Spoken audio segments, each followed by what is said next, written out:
Hello everyone, welcome to ClassFix Academy. ClassFix Academy ফালৰ পৰা আপোনাক সকলোকে স্বাগতম জনাইছো।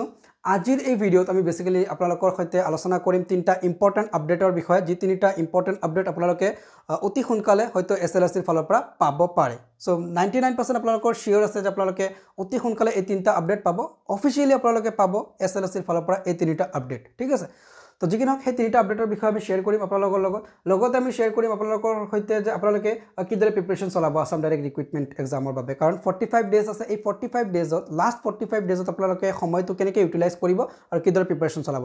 লগতে আমি আজিৰ এই ভিডিঅ'ত আপোনালোকৰ সৈতে শেয়াৰ কৰিম এটা ইম্পৰ্টেণ্ট ইনফৰমেশ্যন, যেটো হৈছে আপোনালোকৰ বহুতে আমাক সুধিছে যে স্যাৰ যিহতে গ্ৰেজুৱেশ্যন হৈ গ্ৰেড 4ত এপ্লাই কৰিছে তেওঁলোকৰ মেইল আহিছে ৰিজেক্ট হৈছে, আৰু যিহতে এনেকৈ এপ্লাই কৰিছে মেইল অহা নাই তেওঁলোকৰটো একচেপ্ট হ'ল নেকি বা তেওঁলোকৰ ৰিজেক্ট হ'ব নেকি, বা এনেকৈ কিছু কুৱেশ্যন সুধিছে। সেই কুৱেশ্যনৰ উত্তৰ আমি সবিশেষ আপোনালোকক আজিৰ ভিডিঅ'ত দিম। সো ভিডিঅ'টো খুব ইম্পৰ্টেণ্ট হ'ব, আপোনালোকে ভিডিঅ'টো প্ৰথমৰ পৰা শেষলৈকে চাই থাকিব।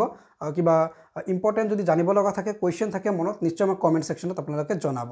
Okay, so first of all আপোনালোকে SLRCৰ ফালৰ পৰা তিনিটা মোষ্ট ইম্পৰ্টেণ্ট আপডেট আপোনালোকে পাব। ওকে, তিনিটা মোষ্ট ইম্পৰ্টেণ্ট আপোনালোকে আপডেট পাব SLRCৰ ফালৰ পৰা। তাৰে যেটো 1 নম্বৰ আপডেট পাব বা অফিচিয়েল নোটিছ আপোনালোকে হয়তো খুব সম্ভৱ সোনকালে আপোনালোকে পাব পাৰে, সেয়া হৈছে আপোনালোকৰ exam date. Okay, exam date সম্পৰ্কে আপোনালোকে অফিচিয়েলি এটা নোটিছ পাব। তাৰ কাৰণটো কি যে CM ছাৰে আমাক জনাইছে এক্সাম ডেট, আৰু এটা আপোনালোকৰ নোটিছৰ কাট এটা ভাইৰেল হৈছে ছ'চিয়েল মিডিয়াত। তাৰে পৰা আমি জানিব পাৰিছোঁ যে এক্সাম ডেট আপোনালোকৰ কি, কিন্তু অফিচিয়েলি কোনো এতিয়ালৈকে নোটিছ অহা নাই।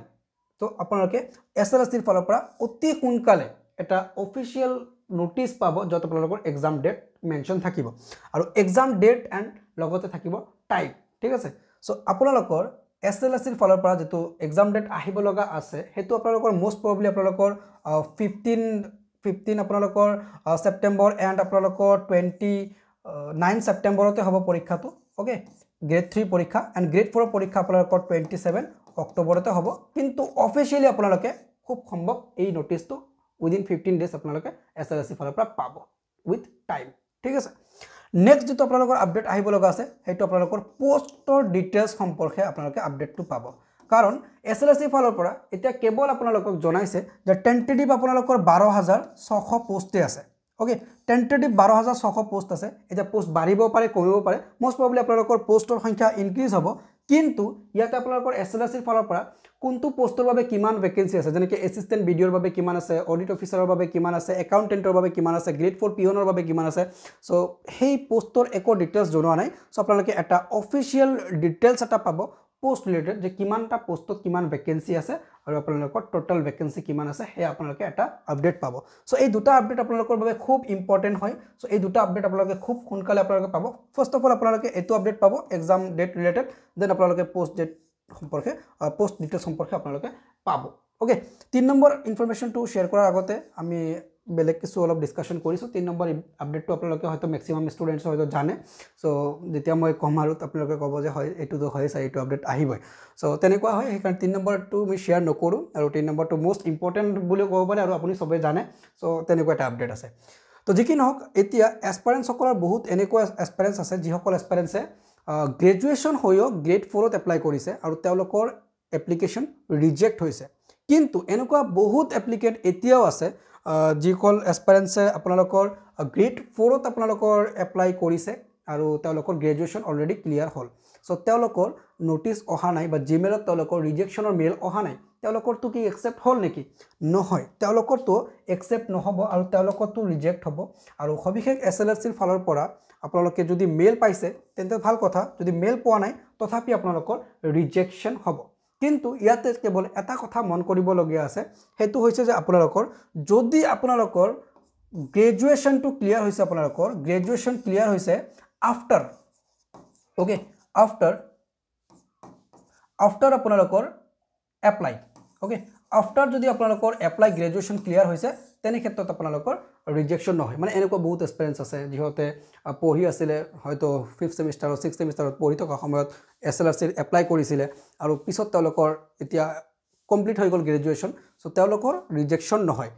কিন্তু এতিয়া 2 নম্বৰ কণ্ডিশ্যন এনেকুৱাও আছে যে বহুত এক্সপেৰিয়েন্সে এনেকুৱা ভাবিছে যে স্যাৰ মোৰতো গ্ৰেজুৱেশ্যন ক্লিয়াৰ হৈ গ'ল কিন্তু মই এমপ্লয়মেণ্ট এক্সচেঞ্জত নাম লগাইছোঁ হায়াৰ ছেকেণ্ডেৰী কেৱল ঠিক আছে তো মোক কেনেকৈ ধৰিব মোকতো ধৰিব নোৱাৰে নহয় এনেকুৱা নহয় কথাটো তেনেকুৱা নহয় যে আপোনালোকৰ এমপ্লয়মেণ্ট এক্সচেঞ্জত কি মানে কিমান কোৱালিফিকেশ্যন দেখাইছে তাতে আপোনালোকৰ সুধিছে হায়েষ্ট কোৱালিফিকেশ্যন চ' হায়েষ্ট কোৱালিফিকেশ্যনটো আপোনালোকৰ এমপ্লয়মেণ্ট এক্সচেঞ্জৰ লগত কোনো সম্বন্ধ নাই তো গতিকে আপোনালোকে এইটো ভুল নকৰিব অলৰেডি আপোনালোকে ছাবমিট কৰিছে এতিয়া আপোনালোকে ঘূৰাই ল'ব নোৱাৰে তথাপি কিন্তু আপোনালোকৰ ৰিজেক্ট হৈ যাব ঠিক আছে চ' মষ্ট প্ৰবলি আপোনালোকে গ্ৰেড 4ৰ চিন্তাটো বাদ দি গ্ৰেড 3ৰ প্ৰিপাৰেশ্যনটো ভালকৈ কৰাই শ্ৰেয় হ'ব ঠিক আছে তো যি কি নহওক এইটো আপডেট ইনফৰমেশ্যন শ্বেয়াৰ কৰিব লগা আছিলে আৰু বহুতে হয়তো আমাক এনেকৈ কমেণ্ট কৰিছে যে স্যাৰ আমাৰ MA পাছ কৰিলোঁ বা আমাৰ পোষ্ট গ্ৰেজুৱেশ্যনৰ ডিগ্ৰী আছে আমাৰ তেনে ক্ষেত্ৰত আমাৰ ৰিজেক্ট হ'ব নেকি চ' তেনে ক্ষেত্ৰত তেওঁলোকৰ কোনো ৰিজেকশ্যন নহয় ঠিক আছে চ' এইটো আছিলে আপোনালোকৰ আৰু এতিয়া জাষ্ট আপোনালোকৰ সৈতে আমি শ্বেয়াৰ কৰিম যে আপোনালোকে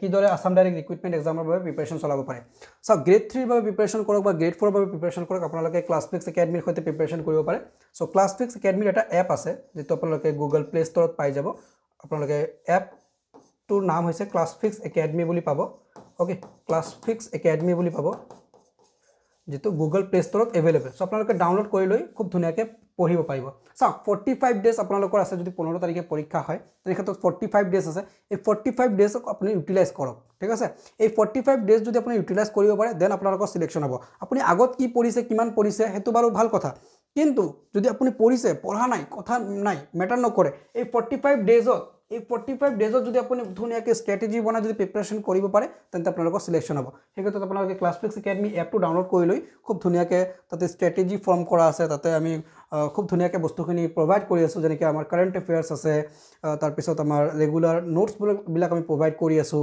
তাতে মক টেষ্ট আছে চ' এই গোটেইখিনি আপোনালোকে খুব ধুনীয়াকৈ লৈ প্ৰিপাৰেশ্যন চলাব পাৰে ঠিক আছে তো যি কি নহওক এতিয়া আপোনালোকে হয়তো বহুতে ৱেইট কৰি আছে স্যাৰ 3 নম্বৰ আপডেটটো কি আহিব সেইটো আমাক জনোৱা নাই সেইটোলৈকে ৱেইট কৰি আছোঁ স্যাৰ ইমান দীঘলীয়া ভিডিঅ'টো বনালে আমি 3 নম্বৰ আপডেটটো মানে কাৰণে চাই আছোঁ মানে ৱেইট কৰি আছোঁ চ' 3 নম্বৰ আপডেটটো আপোনালোকৰ খুব ইজি এটা আপডেট হ'ব যেটো আপোনালোকে হয়তো মোষ্ট প্ৰবলি সবে জানে কিন্তু ইম্পৰ্টেণ্ট আপডেট হয় সেইটো আপোনালোকৰ এডমিট কাৰ্ড কেতিয়া আহিব ওকে